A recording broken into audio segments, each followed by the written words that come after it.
ہے, ابھی تک چلان ہی نہیں اس کے خلاف دیا گیا ہے ان کیسز میں. تو مجھے بتائیں جو 14 دن کے اندر قانون اور آئین کہتا ہے کہ 14 دن کے اندر آپ کو کیے جائیں, ابھی تک یہ جو ہے شواہد کی جو ہے فراہمی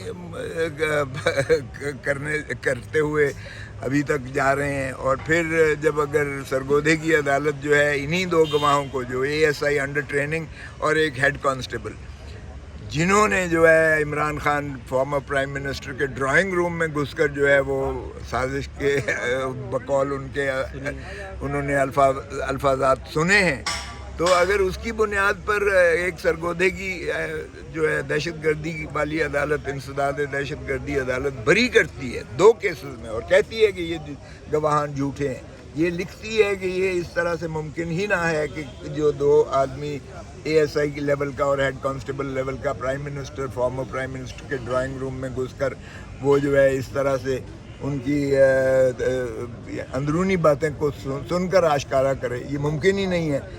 اور پھر ایک جو ہے اس دن چھٹی پر تھا, دونوں اس تھانے کے نہیں ہیں, دونوں کے پاس کوئی ایسا جو ہے ان کو اختیار نہیں ہے کہ وہ سرویلنس کر سکیں فارمر پرائم منسٹر کا, جو کہ قانون کے تقاضا پر لازم ہے.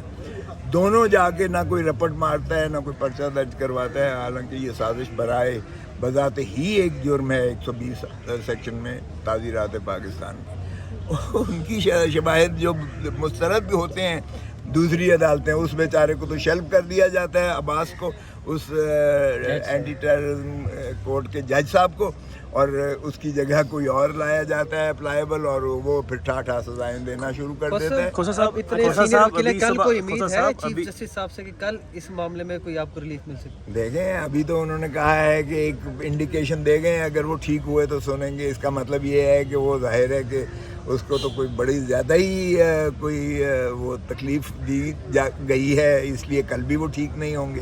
تو پھر یہ پرسوں پہ جائے گا, اور پرسوں سے پھر جو ہے اچھا کھوسا صاحب آپ یہ ابھی کہہ رہے ہیں کہ گواہ جو تھے کوئی ٹیبل میں چھپا تھا, کوئی صوفے پہ ساتھ چپکا پڑا تھا, کوئی دیوار کے ساتھ کان لگا کے کھڑا تھا, یہ ابھی سرکار کے گواہان یہاں پہ آئے ہوئے تھے. میں نے ان سے سوال کیا کہ آپ میں سے کون سا وہ صوفے کے نیچے تھا, کون سا گدے کے اوپر تھا, کون سا کان پہ لگا کے کھڑا. انہوں نے کہا کہ یہ پیڈیا جھوٹ بولتی ہے, ہمارا کوئی ایسا بیان ہی ہم نے جمع نہیں کروایا, تو یہ کیس کو اسٹڈی نہیں کرتے. تو آپ کہتے ہیں کہ عدالت میں یہ کوئی کیا سرکار آج تو اپنے بیان کے اوپر بالکل ہٹ گئی ہے, وہ تو کہتے ہیں سامنے لے آئیں ذرا, ہمیں پہچانے, ہم نے تو ایسا جواب ہی نہیں دیا. یہ جو سامنے کی بات کرتے ہیں وہ ذرا پہچان تو لیں, جتنوں کا نام لے رہے ہیں انہی کو چلیں پہچان لیں. مجھے یا عمران خان صاحب کو یا سلمان اکرم راجہ یا جو ہے گوہر کو تو پہچانتے ہیں ساری دنیا, اس لیے کہ ہم آپ کی توسط سے ہم ہر وقت جو ہے کیمرے پر ہوتے ہیں. لیکن ان کو جن کے نام انہوں نے لیے ہیں ان کو ذرا پہچان ہی لیں کھڑا ہو کر. اور یہ کیسے گھس گئے ڈرائنگ روم میں, یہ تو مانتے ہیں نا. چلے میز کا میں نے تو نہیں کہا کہ میز کے نیچے گھس گئے یا یہ وہاں کریں, لیکن کیا ایک ASI انڈر ٹریننگ کو اور ایک ہیڈ کانسٹیبل کو, کیا وہ شاہ محمود قریشی اور جہاں جو ہے عمران خان صاحب موجود ہیں ان کے ڈرائنگ روم میں, جہاں ساری کیبنٹ کے اراکین ہیں, کیا وہاں ان کو جو ہے کوئی وہاں آنے دے گا؟ اور ویسے بھی آپ کو پتہ ہی ہے کہ خان صاحب کا جو ہے گھر ہو یا آپ جا کر دو دیکھیں, 10 جگہ پر جو ہے روکا جاتا ہے, چیکنگ ہوتی ہے اور ان کا شناختی کارڈ لیا جاتا ہے. اس طرح تو کوئی اندر جا ہی نہیں سکتا. تو باہر کیا اب جھوٹ بولنے پہ تو کوئی ان کو روک نہیں سکتا ہے.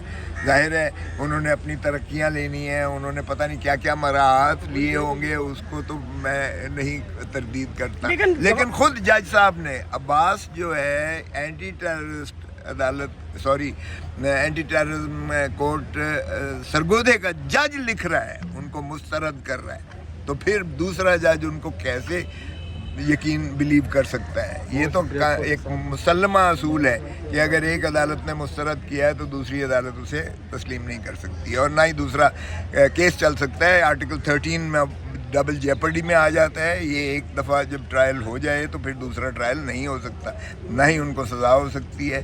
اس لیے وہ بری ہو چکے اور یہ مسترد ہو چکے گواہان, ان کی کوئی حیثیت نہیں ہوتی ہے. یہاں تاریخ پہ تاریخ پڑھتی چلی جا رہی ہے بھائی. یہ کوئی پوچھے سپریم کورٹ کی بالا ترین عدالت سے کہ ضمانتوں میں بھی کبھی ایسے ہوتا ہے, اور پھر ظفر موج ہے ان کے پاس, دیکھیں اٹارنی جنرل سے لے کر آپ additional attorney general, deputy attorney general, پھر آپ کا جو ہے ایڈوکیٹ جنرل کے بعد ڈپٹی ایڈوکیٹ جنرل، پھر اسسٹنٹ ایڈوکیٹ جنرل، پھر آپ کا پروسیکیوٹر جنرل ہے، پھر additional prosecutor general, deputy prosecutor general, ایک ظفر موج ہے ان کے پاس وکلاء کی جو ریاست سرکار کے پاس موجود ہے. تو اگر ایک بیمار بھی ہو جائے تو پھر دوسرا جو ہے ٹیک اوور کر لیتا ہے. ٹیم بنی ہوئی ہے. تو یہ اس طرح سے ہیلے بہانے کر کے، اور پھر عدالت بھی ان کو جو ہے ایک رعایت دیتی چلی جا رہی ہے. تو یہ میں سمجھتا ہوں کہ لوگ جو ہے اس کو مذاق تصور کر رہے ہیں، اور یہ کوئی ایڈمنسٹریشن آف اسی کے اوپر آپ کا جواب لینا چاہتا ہوں. وکیل جو ہوتا ہے وہ فائل لیتا ہے اسٹڈی کرنے کے لیے، ٹائم مانگتا ہے. کل تو چیف جسٹس نے بھی ٹائم مانگ لیا کہ میں نے کیس اسٹڈی کرنا ہے. دیکھیں وہ کہتے ہیں کہ جج has to be abreast with all the laws, they have to be up his sleeves. یعنی جج کے تو آستینوں میں ساری چیزیں جو ہے قانون سرایت کر جانا چاہیے. تو جج صاحب کے پاس فائلیں بھی جاتی ہیں، وہ پڑھ کے بھی آتے ہیں، ان کا فرض ہوتا ہے پڑھ کے آنے کا. جب ہم وکالت ہم نے شروع کی تھی تو ہمیں بتایا گیا تھا کہ وکیل کو فیس ملتی ہے اس کو بحث کرنے کے لیے، اس کو سائل کا مقدمہ پیش کرنے کے لیے عدالت کے سامنے بحث کرنے کی اس کو فیس دی جاتی ہے. اور جج کو تنخواہ ملتی ہے کہ وہ مثل پڑھ کر اس کا فریقین کو دلائل سننے کے بعد فیصلہ کرے، اس کی تنخواہ ملتی ہے جج کو. تو جج صاحبان اور اس وقت تو ماشاءاللہ 34 لاکھ روپیہ تنخواہ لیتے ہیں جج صاحب. اور آپ کو پتہ ہے 30 لاکھ روپیہ 29 لاکھ 90 ہزار پینشن ملتی ہے. پینشن ہے چیف جسٹس. تو آپ اگر 34 لاکھ آپ تنخواہ لیتے ہو مہینے کی، اور 30 لاکھ آپ کی پینشن ہوتی ہے تا حیات، اور خدا نخواستہ اگر حیات نہ بھی رہے تو ان کی بیوہ لیتی ہے یا ان کے بچے لیتے ہیں، تو پھر اتنی مراعات جو آپ کو ٹیکس، جس عوام کے خون پسینے کی کمائی کے ٹیکسوں سے آپ کو ملتے ہیں، تو پھر آپ کا فرض ہوتا ہے کہ آپ مثل پڑھ کر آئیں اور آپ اس کے بعد فیصلہ کیجئے گا. کیونکہ جو آزادی ہے آرٹیکل 9 میں، کسی شخص کی آزادی پر کوئی قدغن نہیں لگایا جا سکتا، آئینی قدغن بلا قانونی جواز کے.